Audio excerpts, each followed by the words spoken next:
for political office who's here, or I was told that he was here, for City Council, Lester Lee, I believe is here, over here. The next speaker is Lillian Harsh. I'm sorry, Lucille Harsh, I'm sorry, who is a representative, chairperson of a relatively new organization called Touche, and it is an organization of tenants with Section 8 or Section 707 certificates, and they have. I am the chairperson for Touche. We are an organization that was founded 5 months ago for people in Cambridge who are Section 8 and 707 tenants. The reason why we founded Touche is because we were sick and tired of the uncertainty of not knowing whether we were going to have safe and affordable housing, and that we did not know our rights as Section 8 and 707 tenants. So we decided to get together and change what's happening. We feel that there is not enough affordable housing for Cambridge residents, and a lot of us have been here almost all of our lives, and it's just a shame to see how people before us have worked hard to strive to make sure that they left us a place to live and to raise our children, and that people who don't even have any interest or any blood or sweat or tears have come to take this all away from us, and we just can't let that happen. We've got to stand our ground and band together and make sure that everybody knows that we're all human beings and we all have the basic human right to housing and safe and affordable housing, and we just need to get together and make sure that this happens, and we can't let MIT hog all the land, especially this land that a lot of people worked hard on, and we've got to make sure that they give us back what's rightfully ours and our children's in our future. Thank you. I work for a women's program.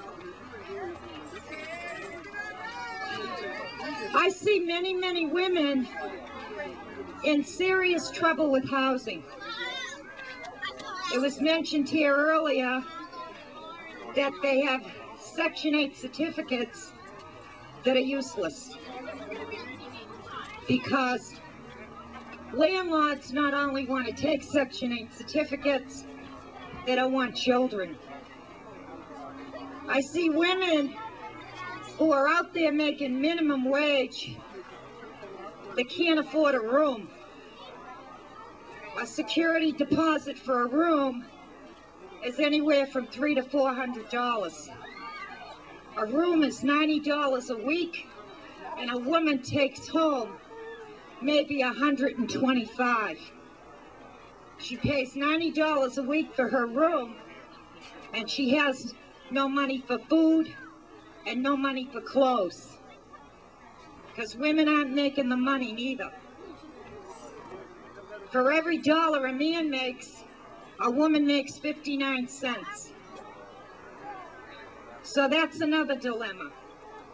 Women are living in hotels with their children, motels, crowded, no washing facilities, no playgrounds. They're bunking 2 and 3 in a bed. And some children are in foster care because mothers haven't got a place for them to live. It is so serious for women, for single heads of household, that they're separated from their families. They can't take their children out of foster care because they don't have a house to provide for them. That's bad. The housing market is so high now, it's splitting up families. It's taking children away from their mothers. And this is an example of more of it. The more we have of this kind of development, the more problems women are going to have in terms of finding housing and being together with their families. Something needs to balance itself out. Something needs to change. And everybody has a responsibility. The people that buy condos and look out their window and say, I don't have to worry.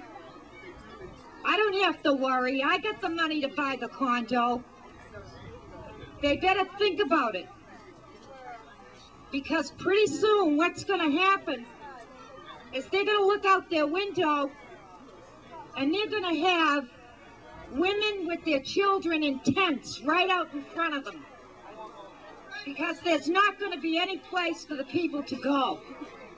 And these people that are buying these condos and think that they're not going to be affected because they got the dollar, they better think twice. Because this is just an example, Tent City. It's an example of what is going to come in all the cities around this country. It's a Cambridge issue because of MIT and Harvard expansion. It's a serious issue here. And we all are responsible. Everyone has to have a sense of consciousness because it's going to affect everybody sooner or later. We all got to rally against what is happening here on this property. The community has been working for 10 years to be able to endorse and participate in this endeavor of the steering committee. It is just 19 years ago this month, October 1968, that a group of seniors, along with thousands of other Cambridge citizens, started that landmark endeavor to get rent control in Cambridge. And as you know, we got it. And that's why so many of us are still here. We've reached a point now where we need another landmark. We need a landmark for jobs as well as housing. And I think you're going to get it. The gerontology report, the Kansas City Council, which was co-authored by a senior citizen, member of the Committee of Elders, Oliver Farnham, bids fair to bring to fruition the efforts of all these long years. Certainly, Cambridge will disappear, as far as thousands of us know it, if immediately now those who can help to set the programs in the right direction, to divert them from the development that's been going on for the last 10 years, to bring to fruition the hopes of not only my generation, but 2 or 3 generations after me, especially the kids in school who are looking forward to nothing, who are going down the drain, really, with drugs and nonsense, simply because they see no future for them. It's up to us now to get that message over firmly. If we have to get to council every Monday night, if we have to go through the kind of lobbying and campaign that we went through for rent control so long ago, to get this city moving, to save Cambridge for the thousands and thousands of people who are going to be swept out if the present trends continue much longer. Thank you. People that are here, that are going to come and speak. This just gives me goosebumps. There's 3 people here, and actually there's more than 3. There's 3 adults, and there's some children. And their names are Florence, Joy, and Patty. And the reason this is special to me is that they used to live on Blanche Street, which is this street right here. And I'm just going to let them talk. Patty came from New Hampshire, special, today.